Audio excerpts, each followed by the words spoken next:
গাজী সাহেবকে উনি একটি কথা স্পষ্ট বলেছেন যে এই মুহূর্তে আসিফ মাহমুদকে গ্রেফতার করা উচিত।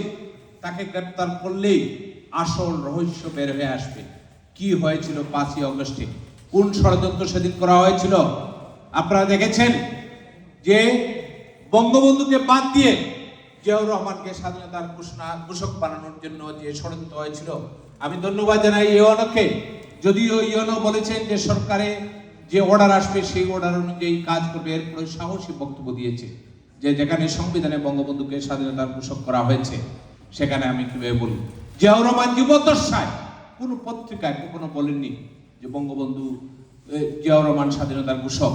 উনি বলেছেন যে বঙ্গবন্ধুর পক্ষে স্বাধীনতার ঘোষণা দিয়েছেন। আজকে যে ষড়যন্ত্র হয়েছে সেই ষড়যন্ত্রগুলো 5ই আগস্টের ষড়যন্ত্রকারীরা আস্তে আস্তে সব বলা শুরু হয়েছে। আমাদের হতাশ হওয়ার কোনো কারণ নেই। বঙ্গবন্ধু কন্যা মাননীয় প্রধানমন্ত্রী শেখ হাসিনা যে উন্নয়ন করেছেন সেই উন্নয়নে গত 1 মাসে একটি উন্নয়নও তারা নতুন করেনি।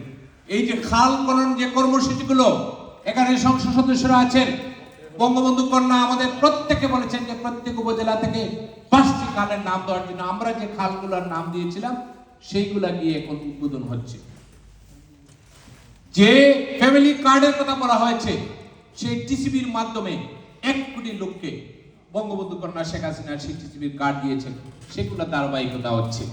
আমাদের ধৈর্য ধারণ করতে হবে। তরুণ প্রজন্ম এখন বুঝতে পেরেছে। আমাদের মন্ত্রী আরাফাত রহমান যে কিশোর গ্যাংয়ের কথা বলেছেন, আজকে সবাই বলছে যে এই কিশোর গ্যাংরা সেদিন 5ই আগস্টে আগে যে মেট্রো রেল সহ এই জামাত বিএনপিকে সাথে নিয়ে মেট্রো রেল সহ আমাদের সরকারি প্রতিষ্ঠানগুলোর উপরে হামলা করেছে। আস্তে আস্তে আস্তে সকল দলের বিড়াল বের হয়ে যাচ্ছে।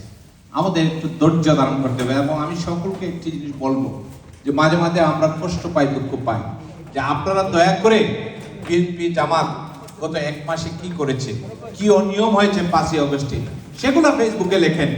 দলের নেতাদের বিরুদ্ধে করব আলোচনায় সমালোচনা করবেন। আপনারা ভোট বাহিনীর বিরুদ্ধে জবাব না দিয়ে আপনারা যদি দলের নেতাদের বিরুদ্ধে এই মুহূর্তে লেখালেখি করেন, সেটি দলের জন্য কোনো অবস্থাতেই ভালো হবে না। আপনারা সকলেই ভালো থাকুন, সুস্থ থাকুন। স্বাধীনতা দিবসের শুভেচ্ছা জানিয়ে আমি আমার বক্তব্য এখানে শেষ করছি। আসসালামু আলাইকুম। জয় বাংলা, জয় বঙ্গবন্ধু।